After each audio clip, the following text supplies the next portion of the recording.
हरे कृष्णा। सही भक्तों का स्वागत है आज की भगवत गीता क्लास में। पहले हम मंगलाचरण करते हैं। ओम अज्ञानतिमिरान्धस्य ज्ञानञ्जनशलाकया चक्षुरुन्मीलितं येन तस्मै श्रीगुरुवे नमः। श्रीचैतन्यमनोभीष्टं स्थापितं येन भूतले स्वयं रूपः कदा मह्यं ददाति स्वपदान्तिकम्। वन्देऽहं श्रीगुरो श्रीयुतापदकमलं श्रीगुरून् वैष्णवांश्च श्रीरूपं साग्रजातं सहगण रघुनाथं वितं तं सजीवम् साधुवेतं सावधूतं परिजनसहितं कृष्ण चैतन्य देवं श्री राधा कृष्ण पादान सहगण ललिता श्री विशाखान्त विशांच। हे कृष्ण करुणा सिंधु दीनबंधो जगतपते गोपेश गोपिका कांता राधा कांता नमस्ते। तप कांचन गौरांगी राधे वृंदावनेश्वरी वृषभानुसुते देवी प्रणमामि हरिप्रिये। वाञ्छाकल्पतरुभ्यश्च कृपा सिन्धुभ्य एव च पतितानां पावनेभ्यो वैष्णवेभ्यो नमो नमः। जय श्री कृष्ण चैतन्य प्रभु नित्यानंद श्री अद्वैत गदाधर श्रीवासादि गौर भक्त वृंदा। हरे कृष्णा कृष्णा कृष्णा हरे हरे हरे राम राम राम हरे हरे। रामाय रामचंद्राय वेदसे रामाय रामभद्राय रामचंद्राय वेदसे रघुनाथाय नाथाय सीताय पते नमः। नमो विष्णुपादाय कृष्णपृष्ठाय भूतले श्रीमते भक्तिवेदांत स्वामिनि इति नामिने। नमस्ते सारस्वते देवे गौरवाणी प्रचारिणे निर्विशेष शून्यवादी पश्चात देशतारिणे। हरे कृष्णा। सभी का बहुत बहुत स्वागत है आज की भगवत गीता क्लास में। ये बहुत अच्छा श्लोक है, बहुत अच्छा श्लोक है, ये बहुत अच्छा श्लोक है। क्यों?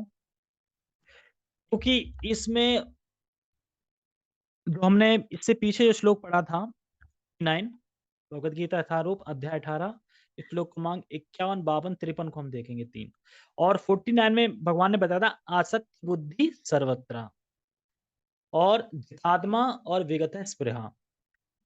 यानी व्यक्ति आसक्त नहीं होता है, आसक्त बुद्धि सर्वथा आसक्त नहीं होता है और मन को जो जीत लेता है और भोग इच्छा में नहीं फंसता है, भोग इच्छा से रहित होता है।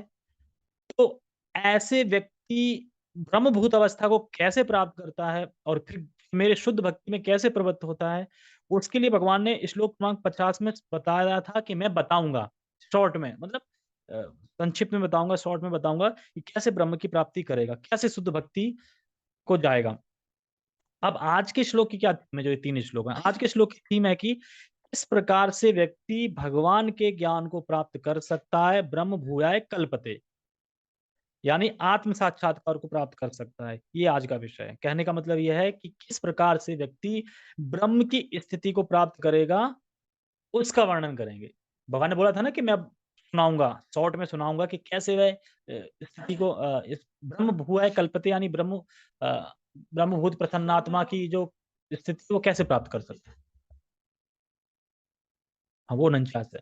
जिसने ये 3 सिद्धि प्राप्त कर ली है, 3 सिद्धि प्राप्त कर ली है, वो उसका वर्णन कर रहा है कि कैसे वह ब्रह्मभूत अवस्था को प्राप्त करेगा, क्या-क्या और उसकी कंडीशन है, मतलब कि कैसे पहचान सकते हैं कि ये इंसान ब्रह्मभूत अवस्था में पहुँच गया है। ठीक है? तो पहले हम श्लोक का उच्चारण करेंगे, फिर समझने का प्रयास करें।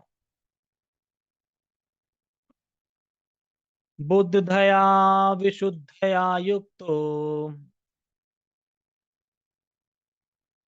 सत्यात्मनं नियम्य च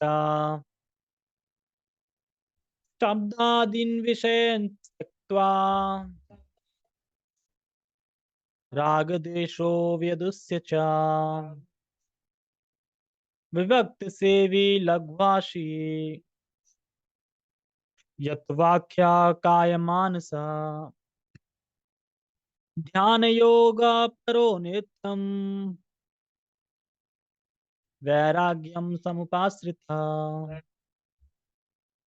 अहंकारं बलं दर्पं कामं क्रोधं परिग्रहम् विमुच्य निर्ममः शांतो ब्रह्म भूयाय कल्पते। बुद्धया विशुद्धया युक्तो धृत्यात्मनं नियम्य च शब्दादीन् विषयान् त्यक्त्वा रागद्वेषो व्युदस्य च विवक् सेवी लघ्वाशी यत्वाख्याकायं मानसः ध्यान योग परो नित्यं वैराग्यं समुपाश्रिता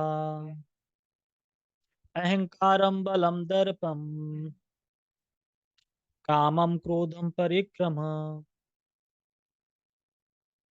परिग्रहं विमुच्य निर्ममः शांतो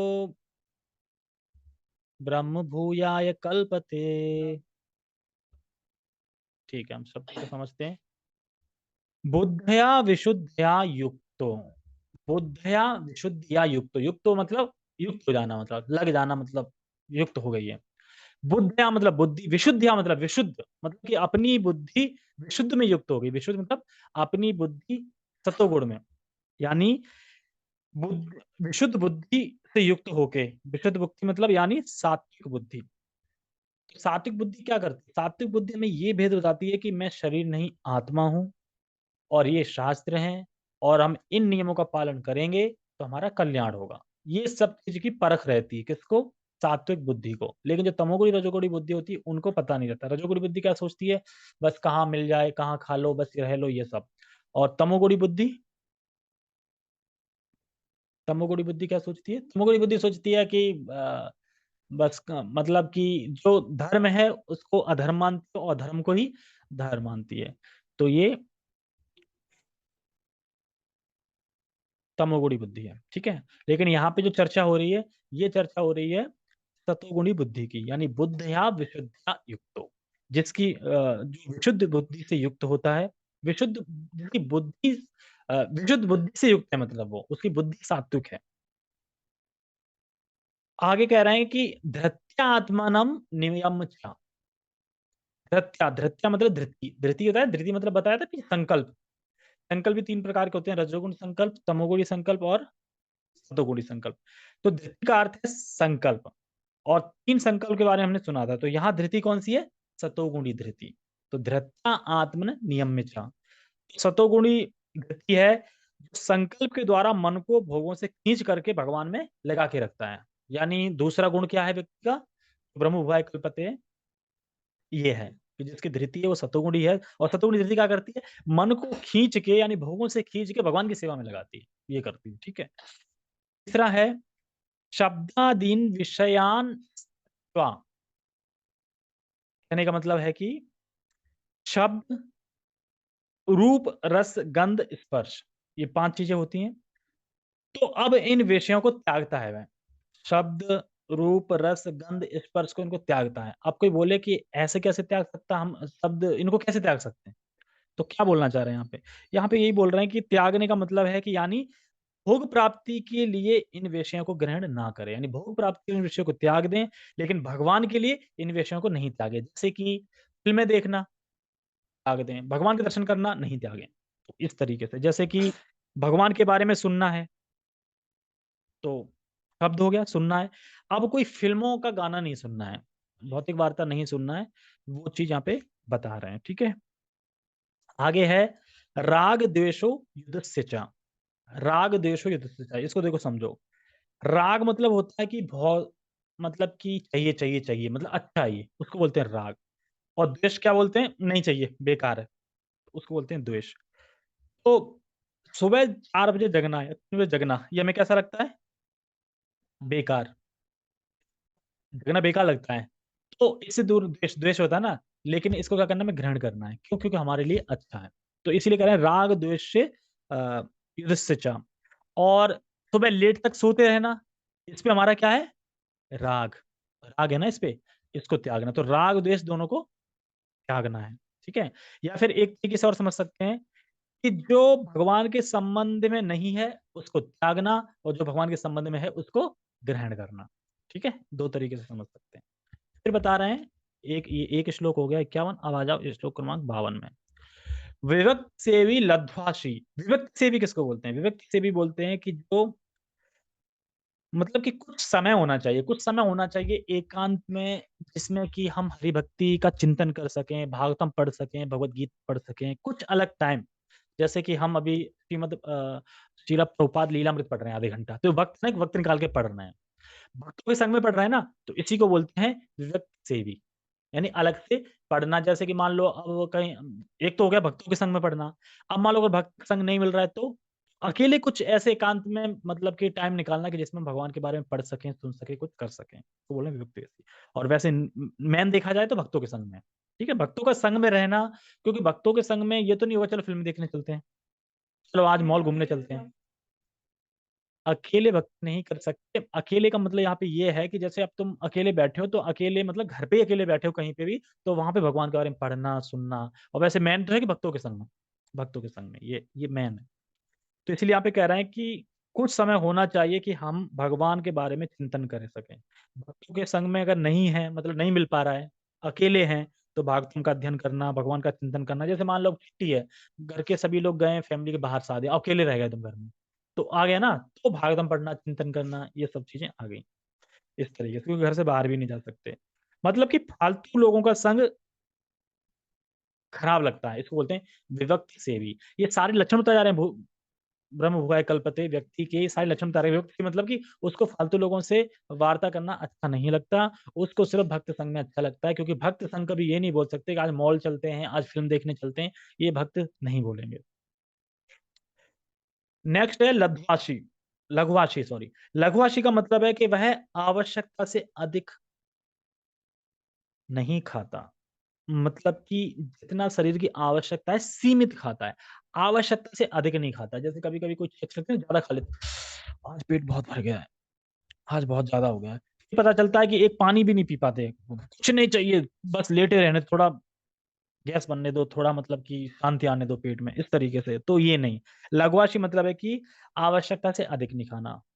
और प्रभु जी बता रहे थे अपने लेक्चर में कि एक वह वो स्थिति आ जाती है जब भक्ति, हम उच्चतर भक्ति में पहुंच जाते हैं, कि अपने आप ही खाना कम हो जाता है, खाना ज्यादा अच्छा नहीं लगता, मतलब अपने आप ही कम हो जाता है खाना। अभी तो पनीर मिल जाए, छोले मिल जाए, माल मिल जाए, हलवा मिल जाए, तो अभी तो मजा आ जाएगा एक तरीके से। ठीक है, तो लघुवाशी समझ में आएगा, आवश्यकता से अधिक नहीं खाना।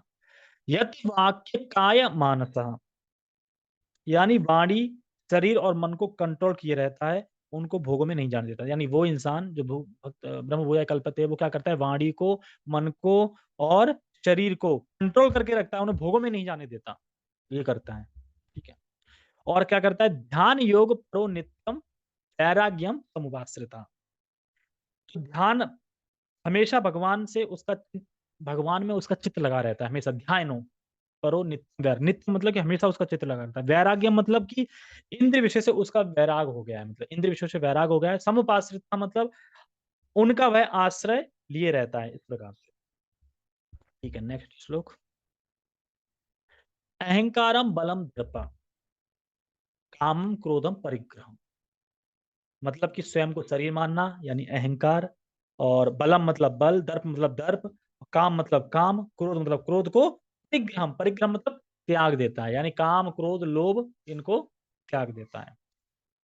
और विमुच्य निर्ममः शांतो, विमुच्य निर्मह, और इस भावना को त्याग देता है कि वस्तु मेरी है, इसमें आसक्त नहीं होता। क्योंकि वह जानता है कि इस दुनिया में जो भी वस्तु है, पहले तो वह शाश्वत नहीं है, नश्वर है, और मेरी नहीं है। हाँ, लेकिन क्योंकि भगवान से सब चीज आई है, तो हम उसके उसे भगवान की सेवा में हमें लगाना है, क्योंकि वो मेरी नहीं है, भगवान की है, तो भगवान की सेवा में हमें लगाना है। और क्या, शांत हो। शांत मतलब कि उसका एकदम शांत रहता है, मतलब कि भोग की वासना बिल्कुल नहीं आती, एकदम शांत रहता है। और ब्रह्म हुआ है कल्पते, यानी तो ब्रह्म को प्राप्त करता है। ब्रह्म मतलब आत्मा के 8 गुण बताए गए थे, उनको प्राप्त कर लेता है, यानी वो प्रकाशित हो जाते हैं। आत्मा 8 गुण थे ना, भूख नहीं लगना, प्यास नहीं लगना, जन्म नहीं होना, मृत्यु नहीं होना, और शोक नहीं करना। तो ये सब चीजें आत्मा आत्मा के गुण हैं। तो इनमें वो अवस्थित हो जाता है, स्थित हो जाता है, यानी अब कोई दिक्कत नहीं, भूख नहीं लगना, प्यास नहीं लगना, ये सब गुण प्रकाशित हो जाते हैं।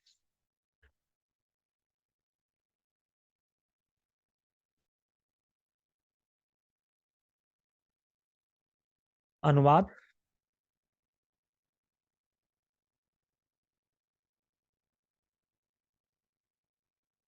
अपनी बुद्धि से शुद्ध होकर तथा धैर्य पूर्वक मन को वश में करते हुए इंद्र तृप्ति के विषय का त्याग कर राग तथा द्वेष से मुक्त होकर जो व्यक्ति एकांत स्थान में वास करता है, जो थोड़ा खाता है, जो अपने शरीर मन तथा वाणी को वश में रखता है, जो सदैव समाधि में रहता है और पूर्णतया विरक्त, मिथ्या अहंकार, मिथ्या शक्ति, मिथ्या गर्व, काम, क्रोध तथा भौतिक वस्तुओं के संग्रह से मुक्त है, मिथ्या स्वामित्व की भावना से रहित तथा शांत है, वह निश्चय ही आत्म साक्षात्कार के पद को प्राप्त होता है। हम सुनते थे कि भगवान पहले बोलते थे कि हो सकता है, सकता लगा देते हैं ना, लेकिन यहाँ क्या है, निश्चय ही आत्म साक्षात्कार के पद को प्राप्त होता है। एक बार गुण देखिए, जैसे कि सबसे पहले इसमें बोल रहे हैं, अपनी बुद्धि से शुद्ध होकर तथा धैर्य पूर्वक मन को वश में करते हुए। तो यानी बुद्धि के द्वारा हमको वास्तव में मन को वश में करना है। अब स्वयं मन में वश में किसमें होता है? बुद्धि के द्वारा। और कौन सी बुद्धि? सतोगुणी बुद्धि। सात्विक बुद्धि है ना उसकी, तो सात्विक बुद्धि क्या करती है? मन को वश में कर लेती है। लेकिन अगर रजोगुणी बुद्धि होगी तो फिर मन को वश में नहीं कर पाएगी। और बता रहे हैं कि लिबरेटेड मतलब कि जिसने आत्म साक्षात्कार प्राप्त कर लिया है, तो कुछ बोलते हैं मैंने आत्म साक्षात्कार प्राप्त कर लिया है। तो कोई बोले अच्छा भाई, आपको क्वालिटी पता है? आत्म साक्षात्कार जिसने प्राप्त कर रखा है उसकी क्वालिटी क्या है? हाँ, चलो गिनाते हैं, गिनो।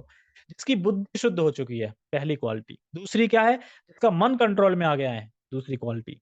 और बाकी सब तो इसी में ढेर हो जाएँगे। बुद्धि शुद्ध नहीं है किसी की, मन कंट्रोल में नहीं है। तो इंद्रियाँ हैं, वह भोगों से मुक्त हो चुकी हैं उसकी, नेक्स्ट क्वालिटी।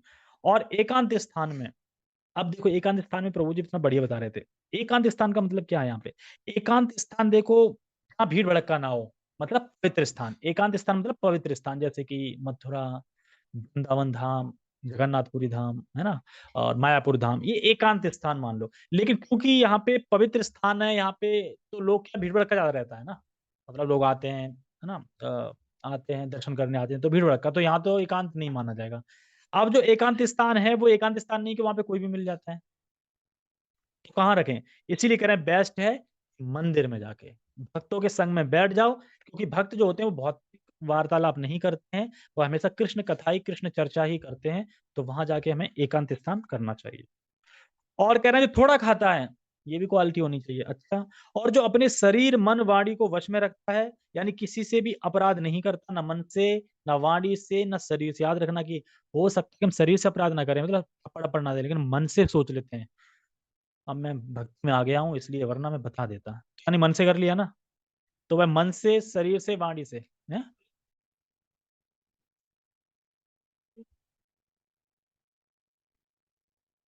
मन में आ जाता है, लेकिन मन को हमें, अगर मन कंट्रोल होगा तो नहीं आएगा ना।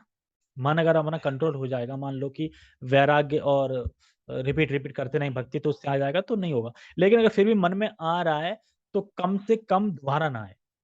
क्योंकि नहीं तो फिर ध्यान हो जाएगा ना, ध्याय तो हो जाएगा। ध्याय तो से फिर क्या, वो मुँह में आ जाएगी बात। मन में रहेगी, रहेगी, रहेगी 1 महीने तक, उसके बाद मुँह पे आ जाएगी। तो इसलिए मन पे ही आके खत्म कर देनी चाहिए। कहते हैं ना भगवद गीता में कि जैसे ही मन में आए तो मन में ही फिर खत्म कर देना चाहिए। अगर मन से बढ़ाया तो आगे दिक्कत होगी। और क्या है समाधि? समाधि मतलब, समाधि कौन सी समाधि? बैठा है ऐसे करके? नहीं। समाधि मतलब वो चल रहा है, फिर रहा है, लेकिन कर क्या रहा है वो? चलते-फिरते भी।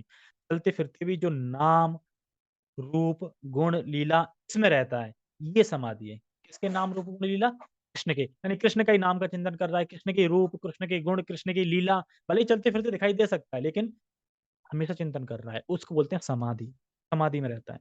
ऐसा व्यक्ति हो सकता है कि चल फिर रहा हो पर समाधि में रहता है, जैसे शील प्रभुपाद जी। शील प्रभुपाद जी कितनी भाग-दौड़ कर रहे थे, जहाँ अमेरिका गए थे प्रचार के लिए, कितनी सहायता माँगी, सब कुछ दिख रहा है, मैनेजमेंट कर रहे हैं, कहीं कुछ कर रहे हैं, ये देख रहे हैं, वो देख रहे हैं, लेकिन वह अंदर से सारी चिंतन चल रहे हैं, भगवान कृष्ण के रूप, गुण, लीला, नाम इत्यादि।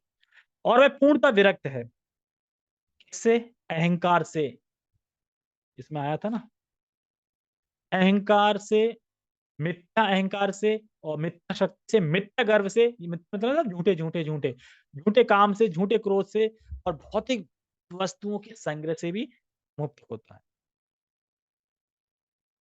तो ऐसा व्यक्ति ब्रह्म भुआय कल्पते, यानी ऐसा व्यक्ति निश्चयी आत्म साक्षात्कार के पद को प्राप्त होता है।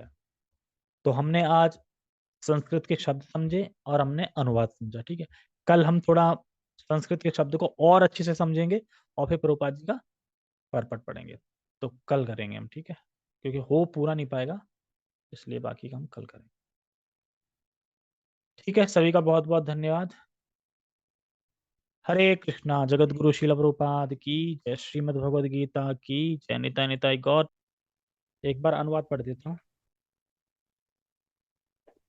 अपनी बुद्धि से शुद्ध होकर तथा धैर्य पूर्वक मन को वश में करते हुए इंद्र के विषयों का त्याग कर राग तथा द्वेष से मुक्त होकर जो व्यक्ति एकांत स्थान में वास करता है, जो थोड़ा खाता है, अपने शरीर मन तथा वाणी को वश में रखता है, जो सदैव समाधि में रहता है और पूर्णतया विरक्त, मिथ्या अहंकार, मिथ्या शक्ति, मिथ्या गर्व, काम, क्रोध तथा भौतिक वस्तुओं के संग्रह से मुक्त है, जो मिथ्या स्वामित्व की भावना से रहित तथा शांत है, वह निश्चय ही आत्म साक्षात्कार के पद को प्राप्त करेगा। आज ही मैं श्रीमद् भागवतम पढ़ रहा था, तो उसमें बता रहे थे कि जो अधिक खाता है वो भी भगवान को प्राप्त नहीं कर पाएगा। जो अधिक खाता है मतलब, तो खाने का विशेष है, तो इसीलिए इसमें बताया जा रहा है कि हमें कैसे खाना चाहिए, मतलब कि उतना ही जितना शरीर के लिए आवश्यकता है उतना खाना चाहिए, आवश्यकता से अधिक नहीं खाना चाहिए कि ज्यादा खा लिया। तो इसमें बुद्धि की बात आई थी स्टार्टिंग में, कि बुद्धया विशुद्धया युक्तो, जो बुद्धि विशुद्ध में युक्त है। बुद्धि मतलब, हाँ, सत्य में युक्त है। तो सात्विक बुद्धि का क्या फंक्शन है? कल मैंने बताया था, सात्विक बुद्धि का फंक्शन है, वो जानती है कि क्या करना है और क्या नहीं करना है, क्या धर्म है क्या अधर्म है, सुबह जल्दी उठना चाहिए या नहीं उठना चाहिए, भगवान का नाम जप करना चाहिए या नहीं करना चाहिए, ये सब कुछ वो बुद्धि जानती है। यानी आत्म साक्षात्कार कैसे करना है, और जानती है कि हम शरीर नहीं, हम आत्मा हैं, और भौतिक पदार्थ को अलग जानती है, और मैं सोल हूँ, जाती है परम सोल है भगवान परमात्मा, ये सब चीज जानती है। तो सात्विक बुद्धि यानी मन को संयमित करती है, अर्थात भगवत भक्ति के कार्यों में लगाती है। तो जब सात्विक बुद्धि बार बार अपने मन को भगवत कार्यों में लगाएगी, तो धीरे धीरे वो मन क्या हो जाता है? मित्र बन जाता है। तो यही भागवत में बोलते हैं कि हमें मन अपना मित्र बनाना चाहिए, क्योंकि देखो, मन ही हमें तार सकता है और मन ही हमें गिरा सकता है। अगर मन मित्र है तो हमें मुक्ति प्रदान कराएगा, भगवत धाम मिला देगा, और अगर मन हमारा शत्रु है तो नीचे नरक में भी पहुंचा देगा। दो ही कंडीशन होंगी ये, तो इसीलिए हमें प्रयास करना चाहिए कि हम बुद्धि के द्वारा मन को अपना मित्र बना लें। और द्वितीय आत्मना नियम में चाह उसमें बताया था कि धृति 3 प्रकार की होती है, तो इसमें जो संकल्प है वो सतोगुणी संकल्प है, और सतोगुणी संकल्प क्या करता है? मन को कंट्रोल करता है। तो बता रहे हैं, शब्दादीन विषय अस्यात् त्यक्त्वा, शब्द, रस, रूप, गंध इत्यादि जो है, इनसे दूर रहता है। दूर रहता है मतलब त्याग देता है। कैसे त्याग देता है?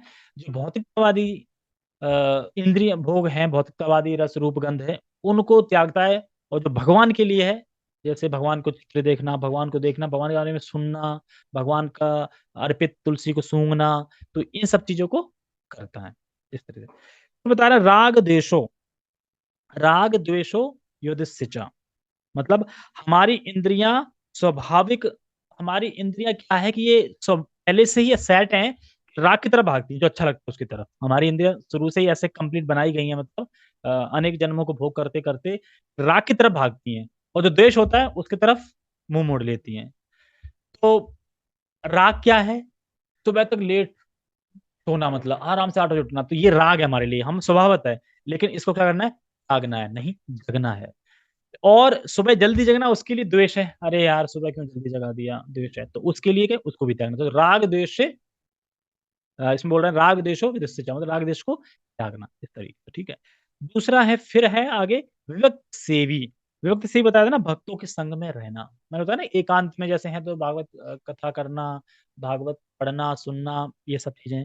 तो सबसे अच्छा है कि भक्तों के संग में रहना। क्यों? क्योंकि भक्त कभी ये नहीं बोलेगा चलो पिक्चर देखने, चलो आज मॉल घूमने चलते हैं, चलो आज ये करते हैं, चलो आज सट्टा लगाते हैं। ऐसा नहीं, चलो आज ऐसा करते हैं, आज बाहर से कुछ खाते हैं, चाउमीन खाते हैं बाहर से, चलो आज चाट खाते हैं बढ़िया बढ़िया, प्याज लगा के सजा के उसमें। तो ये भक्त नहीं बोलेंगे, इसलिए भक्तों के संग में रहना है। भी कोई कह सकता है, अरे हमने तो देखा भक्त बाहर से खा लेते हैं। यहाँ पे भक्त की बात हो रही है, ठीक है। तो भक्त शब्द, कौन है भक्त, ये तुम्हें खुद ही चुनाव करना पड़ेगा। लघुआशी, सॉरी, लघुआशी का मतलब है कि सीमित भोजन, आ गया ना, सीमित भोजन। सीमित भोजन यानी प्रसाद खाना है, वो भी सीमित खाना है। ऐसा नहीं है कि अब मिल गया प्रसाद तो, हाँ, मतलब कि कम मिला तभी प्रसाद खाना स्टार्ट कर दिया, नहीं, एक टाइम होता है, 9 बजे खाएंगे और फिर दिन में 3-4 बजे खाएंगे। फिर है वाक्या काय मानसा, मतलब ध्यान के विषय में लगाना किसको, यत वाक्य, यत वाक्य और काया और मनसा, समझे ना। वाक्य मतलब वाणी को, काया मतलब अपने शरीर को, मन से मतलब मन को, यानी शरीर मन और वाणी को कहाँ लगाना, ध्यान में लगाना। ओम, इस ध्यान में लगाना क्या, ये ध्यान अगर ओम कोई कहता है तो निराकार वाला ध्यान चला जाता है ना, हमें कृष्ण के ध्यान में लगाना है, कृष्ण के चिंतन में लगाना है, ठीक है।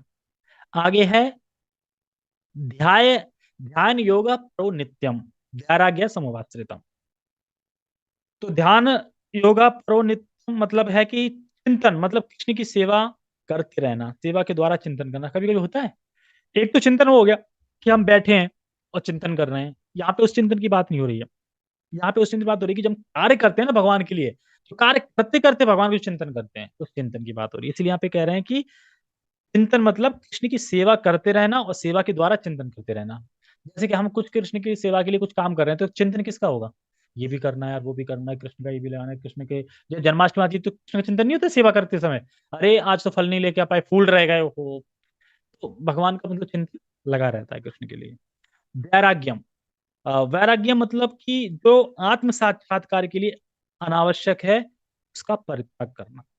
मतलब आत्म साक्षात्कार में अगर कोई बाधा दे रहा है, चाहे वो मतलब मित्र हो या फिर कोई और भी हो आस पड़ोस के, तो उसका त्याग करना। और भक्ति में व्यक्ति को अपने आप को लगाए रखना। और है समुपाश्रिता, लगाए रखना अपने आप को, ठीक है। आगे बढ़ते हैं। आगे है अहंकारम बलम दर्पम कामम क्रोधम परिग्रहम। अहंकार, तो अहंकार मतलब कि अपने आप को शरीर मानना। अब देखो, छू के देखो अपने सारे शरीर को, हड्डी दिख रही है ना, हड्डी है, यहाँ भी हड्डी है, यहाँ भी हड्डी है, हड्डी हड्डी दिख रही है। तो सोचो ये हड्डी है, मांस है, खून है, क्या ये मैं हूं, तो मैं तो ये नहीं हूँ, हड्डी है, खांस है, जो नहीं हूं मैं। तो मतलब समझना कि मैं आत्मा हूं, मैं शरीर नहीं हूं। और मैं क्यों मान रहा हूं कि ये मैं शरीर हूं, क्योंकि मैं अविद्या से ग्रसित होकर मान रहा हूं कि मैं ये शरीर हूं। और दूसरा है बलम, बलम मतलब कि पहले के संस्कार क्या है, तो कुछ कार्य करते हैं उसकी छाप पड़ जाती है। मतलब क्या होता है कि हम कुछ भी कार्य करे हैं पिछले जन्मों में, उसकी छाप पड़ती जा रही है, हम करते जा रहे हैं, छाप पड़ती जा रही, छाप पड़ती जा रही, छाप पड़ती जा रही है। और अनेक जन्मों से छाप पड़ने से फिर हम अनेक जन्मों से भोग में पड़े हैं, तो फिर जाने कितनी उनकी छाप पड़ी होगी, बहुत सारी छाप पड़ी होगी। तो उसकी छाप की वजह से हम अपने आप को शरीर मानते हैं। जैसे भोगी व्यक्ति मृत्यु से बहुत डरता है, क्यों, क्योंकि भोग करना चाहता है और भोग छूट जाएगा ना तो मृत्यु से। लेकिन जो आत्म साक्षात्कारी व्यक्ति होगा, योगी व्यक्ति को, उसको मरने से ना डर नहीं लगता, वो जानता हूं मैं आत्मा हुई, मैं शरीर हुई नहीं, मैं आत्मा हूं, तो आत्मा कभी मरती नहीं है, क्योंकि आत्मा तो 8 गुणों से युक्त रहती है। उसी 8 गुणों का भी वर्णन हो रहा है कि 8 गुणों से जब युक्त हो जाता है इंसान, तो ये सब चीजें उनमें आ जाती हैं। अब वह आगे के श्लोक हम बताएंगे, भगवान मेन पूरा पॉइंट, तो किसको प्राप्त करेगा, ब्रह्म हुआ है कल जो है ना, ब्रह्मभूत प्रसन्नात्मा ना सोचती ना। अब वह ये सब हो जाता है और फिर किसको प्राप्त करता हूँ, मुझे निश्चय ही प्राप्त करता है, मेरे मतलब शुद्ध भक्ति को प्राप्त करता है। दर्पम, दर्पम मतलब है कि ये मैं देह हूं है, जब ये होता है तो अभिमान से युक्त हो जाता है। मतलब अगर मैं सोच लूं मैं ये शरीर हूं, तो फिर मैं अभिमान से युक्त हो जाऊंगा, मेरे पास पैसा है, गाड़ी है, ये है, बंगला है, अभिमान से युक्त हो जाता हूँ। और कामम, काम मतलब यहाँ पे काम अलग बोल रहे हैं, काम मतलब वो वाला भोग वाला काम नहीं बोल रहे हैं, या और वाला काम नहीं बोल रहे हैं, यहाँ पे काम बोल रहे हैं पहले के प्रारब्ध कर्म के अनुसार व्यक्ति को खूबसूरत शरीर मिलता है, धन मिलता है, सौंदर्य मिलता है, अच्छी बुद्धि मिलती है। ये सब पिछले प्रारब्ध के अनुसार मिला है, पिछले कर्म किए, प्रारब्ध बने, उस प्रारब्ध के अनुसार मिला है। अब ये चीज छिन रही है, तो क्या टेंशन है, क्योंकि ये तो मुझे पिछले जन्मों के हिसाब से मिला था ना। जो भी मैंने कर्म किए, जो भी मैंने काम किए, उसके बदले मुझे अच्छा रूप मिला। अब अच्छा रूप अगर छिन रहा है तो दिक्कत क्या है, क्योंकि वो तो पहले काम की वजह से लिया। इससे वह क्या है, टेंशन होती है ना कि कुछ छिन जाए तो, जैसे कि बाल सफेद पड़ जाएं, झुर्रियां हो जाएं, अरे यार टेंशन हो जाती है। या फिर कभी कभी देखा है ना कि लोग बोलते हैं अरे हम तो लुट गए, कहीं कहीं नहीं रहे, ये वो सब। तो ये वस्तु चलेगी, वो वस्तु चलेगी, तो इस काम से मुक्त होना, इसको बोल रहे हैं काम, ठीक है। और क्या है, क्रोध, क्रोध मतलब कि जब कोई प्रिय वस्तु ले जाता है, चोरी हो जाए तो क्रोध आता है। जब कोई प्रिय वस्तु ले जाए या प्रिय वस्तु दूर हो रही हो तो हमें क्रोध आता है, तो उससे दूर रहना। और निर्मम, निर्मम मतलब होता है कि इस जगत में कोई वस्तु हम लेके नहीं आए थे, कोई वस्तु को मतलब कोई वस्तु हमारी नहीं है, सारी वस्तु कृष्ण की है, इसलिए हमें सारी वस्तुएं कृष्ण की सेवा में लगानी है। तो फिर क्या होगा? ब्रह्म भुआय कल्पते। तो आत्मा के फिर 8 गुण में वह स्थित हो जाता है। ठीक है, आत्मा के 8 गुण पता है ना? भूख नहीं लगना, प्यास नहीं लगना, सत्य संकल्प, ठीक है, ऐसा करके सत्य रूप, सत्य संकल्प, मरना नहीं, बहुत सारी चीजें आती है। ठीक है, तात्पर्य पढ़ते हैं, आज हम इसको पूरा ही करेंगे।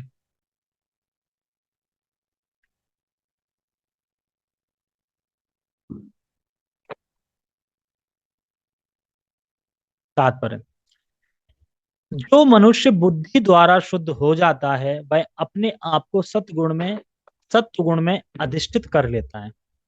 यानी सत्वगुण बुद्धि उसकी रहती है, तुम बता रहा था। इस प्रकार वह मन को वश में करके सदैव समाधि में रहता है, अर्थात मन को भोग में नहीं जाने देता है, और समाधि में रहता है मतलब कृष्ण के कार्यों में लगा रहता है, कृष्ण के चिंतन में, नाम रूप गुण लीला में लगा रहता है। वह इंद्र के विषयों के प्रति आसक्त नहीं रहता और अपने कार्यों में राग तथा द्वेष से मुक्त होता है। मतलब सुबह जगने के प्रति क्या होता है? द्वेष से मुक्त हो गया, और सुबह लेट तक सोने के प्रति राग से मुक्त हो गया। ठीक है, दोनों को त्याग देता है। ठीक है, और भगवान की सेवा में लगा रहता है। ऐसा विरक्त व्यक्ति स्वभावतः एकांत स्थान में रहना पसंद करता है। वह आवश्यकता से अधिक खाता नहीं और अपने शरीर तथा मन की गतिविधियों पर नियंत्रण रखता है। हम्म वह मिथ्या अहंकार से रहित होता है क्योंकि वह अपने को शरीर नहीं समझता। देखो, हमें देखो भीड़ भाड़ का अच्छा लगता है ज्यादा? नहीं लगता ना, मतलब मंदिर की बात अलग है, वैसे कहीं शादी, डीजे बीजे, बहुत ज्यादा शोर हो रहा हो, तो अरे यार मतलब अजीब सा इरिटेशन होने लगती है। शांत एरिया में इसलिए अच्छा लगता है कि जहाँ पे हम भगवान का नाम सुन सकें, कुछ माला कर सकें, जाप कर सकें, तो एकांत में मतलब कि अच्छा लगता है थोड़ा। और भक्तों का संग भी उसके लिए एकांत है। क्यों? क्योंकि वहां पे सबका अंत एक ही है, क्या? कृष्ण की भक्ति। वो भी एकांती माना जाता है। अब यहाँ पे कह रहे हैं कि अपने आप को शरीर नहीं समझता। देखो, समझो इसको। शरीर नहीं समझता है अपने आप को, लेकिन शरीर में है। शरीर तो नहीं समझ रहा अपने, लेकिन शरीर में है। और अपने को क्या समझता है? भगवान का दास। शरीर में है लेकिन अपने को समझता क्या है? भगवान का दास। शरीर और मन और वाणी को भगवान की सेवा में लगाए रखता है। अपने आप को शरीर नहीं समझ रहा है, अच्छी बात है, मतलब सही है। इसका अर्थ ये नहीं है कि अपने आप को शरीर नहीं समझ रहा तो शरीर से कुछ करना ही नहीं है अब, ये भी मतलब नहीं है इसका। इस शरीर से भगवान की सेवा, इस शरीर को भगवान की सेवा में लगाए रखना है, लेकिन अपन को क्या समझना है कि मैं शरीर नहीं हूं, मैं कृष्ण का दास हूं। अब ये नहीं कि चिंतन कर मैं शरीर नहीं हूं, मैं शरीर नहीं हूं, मैं शरीर नहीं हूं, तो इससे क्या होने वाला है? कुछ नहीं। इस शरीर को भगवान की सेवा में लगा दो, यानी मेरा शरीर नहीं है ये भगवान का दिया हुआ शरीर है और भगवान की सेवा में अर्पित कर देना चाहिए। और ऐसा करते हैं तो आत्मा की तरह फिर कार्य करते हैं, भले ही हम इस शरीर में रह रहे हो। आगे: ना ही वह अनेक भौतिक वस्तुएं स्वीकार करके शरीर को स्थूल तथा बलवान बनाने की इच्छा करता है। तो शरीर को बलवान बनाना मतलब है, जो बॉडी बिल्डर होते हैं ना, अपने आप को शरीर ऐसे फुला लेंगे, बना लेंगे, हमें लगता है कि बड़ा वो सुखी हो गया होगा शरीर फुलाने से, लेकिन पूछो कि उस क्या सुखी है उससे? उससे भी सुखी नहीं होता है। तो इसलिए शास्त्रों में मतलब कि जो स्पिरिचुअल जो भक्ति कर रहा है, उसके लिए सब नहीं बताया गया कि तुम बॉडी बिल्डर बनाओ, बॉडी बनो, नहीं। स्वस्थ रहो, मत स्वस्थ रहो मतलब कि खुश रहो। जब प्रसन्न कोई इंसान रहेगा तो वह स्वस्थ रहेगा, और जब प्रसन्न नहीं रहेगा तो फिर वह दुखी रहेगा। इसलिए यहाँ पे बता रहे हैं कि बहुत ज्यादा शरीर मतलब कि चमकाने धमकाने की जरूरत नहीं है, कहने का मतलब ये है, ज्यादा शरीर चमकाने धमकाने की जरूरत नहीं है। कहाँ पे थे? हाँ, क्योंकि वह देहात बुद्धि से रहित होता है, अतः वह मिथ्या गर्व नहीं करता। कहीं में रह गया क्या? हाँ ठीक है, गर्व नहीं करता, सही है। गर्व नहीं करता मतलब कि अगर जैसे किसी ने प्रशंसा कर दी तो ये नहीं कि फूल जाए, उसमें फूले ना समाये। और किसी ने प्रशंसा मतलब किसी ने अगर अपमान कर दिया तो उसमें वह अपमान कर दिया तो अब उसमें वो दुखी हो गया, हाय मेरे साथ क्यों हो गया, वगैरह वगैरह। वह इससे परे रहता है। मतलब कि गुणगान सुनना अच्छा लगता है, पर उससे वो क्या करता है, उस गुणगान को बाईपास कर देता है। मतलब कि अगर किसी ने कोई सेवा अच्छी करी है, उसका गुणगान हो रहा है, तो वो उस गुणगान को हमें गुरु को पास कर देना चाहिए कि ये सब कुछ तो गुरु और कृष्ण की कृपा से हुआ है, मेरा इसमें कुछ नहीं है, तो है गुरु कृष्ण, आप ही इस गुणगान को रखिए, तो हमें उनको पास आउट कर देना चाहिए। भगवत कृपा से उसे जितना कुछ प्राप्त हो जाता है उसी से वह संतुष्ट रहता है और इंद्र तृप्ति ना होने पर भी क्रुद्ध नहीं होता। मतलब कि ये भक्त के लिए इजी है, क्योंकि क्योंकि इंद्र तृप्ति में भक्ति कोई रुचि नहीं है, क्रोध आने का कोई सवाल ही नहीं है। क्रोध कब आता है? जब इंद्र तृप्ति में रुचि होगी। इंद्र तृप्ति में कोई बाधा डालेगा तब ना क्रोध आएगा ना। और जब इंद्र तृप्ति में रुचि ही नहीं है हमारी, तो क्रोध क्यों आएगा? तो इसीलिए भक्त से दिक्कत नहीं होती, वो पहले से ही सही रहते हैं। ना ही वह इंद्र विषयों को प्राप्त करने के लिए प्रयास करता है, मतलब उसका प्रयास सिर्फ भगवान की भक्ति के लिए हो रहता है बस। इस प्रकार वह इस प्रकार जब वह मिथ्या अहंकार से पूर्णतया मुक्त हो जाता है, तो वह समस्त भौतिक वस्तुओं से विरक्त बन जाता है और यही ब्रह्म की आत्म साक्षात्कार अवस्था है। यानी इस यानी मैं इस जगत का हूं नहीं, मुझे भगवान के पास जाना है और मैं भगवान का हूँ और मुझे भगवान की भक्ति करके भगवान के पास जाना है, बस उसके दिमाग में यही रहता है। पूरा समझो बस इस तरीके से। आगे बढ़ते हैं। यह ब्रह्मभूत अवस्था कहलाती है। जब मनुष्य देहात बुद्धि से मुक्त हो जाता है तो वह शांत हो जाता है और उसे उत्तेजित नहीं किया जा सकता। इसका वर्णन भगवद गीता में इस प्रकार हुआ है। आप आपूर्यमाणामचल प्रतिष्ठम समुद्रमापः प्रविशन्ति यद्वत् तद्वत्व कामायं प्रवशन्ति सर्वे शांति मानोक्ति न काम कामी। आपूर्यमाणाम अचलम प्रतिष्ठम समुद्रमापम प्रविष्टम यद्दत, मतलब कि बहुत सारी नदियां वेग से समुद्र में प्रवेश करती, फिर भी समुद्र एकदम शांत बना रहता है। कितनी भी नदियां प्रवेश कर जाएं वेग पूर्वक, फिर समुद्र एकदम शांत बना रहता है, बिल्कुल हिलचाल नहीं है। उसी प्रकार से तद्वत् कामा या प्रवशन सर्वे स शांति मापनोति न काम कामी। उसी तरीके से जो भक्त होता है उसमें बहुत प्रकार की इच्छाएं, मतलब तद्वत् कामा मतलब बहुत प्रकार के काम उत्पन्न होते हैं, प्रवेश करते हैं उसके काम उसके हृदय में, फिर भी क्या है, वह शांत शांत बना रहता है और काम से प्रभावित नहीं होता है। अनुवाद पढ़ लेते हैं। जो मनुष्य इच्छाओं के अनवरत प्रभाव से विचलित नहीं होता, इस प्रकार नदियों के जल के निरंतर प्रवेश रहते रहने और सदा भरते रहने पर भी समुद्र शांत रहता है, उसी तरह वही शांति प्राप्त कर सकता है, वह नहीं। तो ऐसी इच्छाओं की तुष्टि के लिए निरंतर उद्योग करता रहता है, क्योंकि अगर इच्छा की संतुष्टि के लिए कार्य करेगा तो एक इच्छा और आ जाएगी, फिर करेगा तो एक इच्छा और आ जाएगी, तो इसलिए उसे पूरा नहीं हो पाएगा। इसलिए इच्छा को ही खत्म कर दो और अपनी इच्छा को भगवान की इच्छा में मिला दो, तुम संतुष्ट रहोगे। ठीक है। ओके। हरे कृष्णा। जगत गुरु शील प्रभुपाद की, श्रीमद् भगवद गीता की जय। निताय निताय गौर प्रेमानंदे।